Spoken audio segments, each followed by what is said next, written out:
பரவாயில்லையே, கலர் மாறிடுச்சே. இன்னும் இருக்க நல்லா மாறிடுது.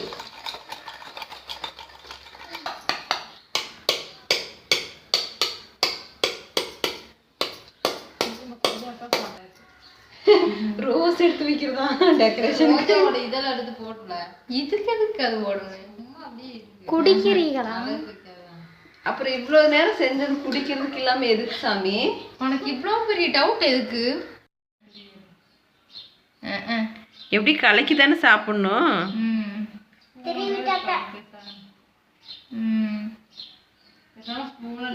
இதுல தான் நிறைய பால். சரி இப்ப செஞ்சாச்சு. நல்லா வந்தாச்சு. இதை குடிக்கிறது யாரு?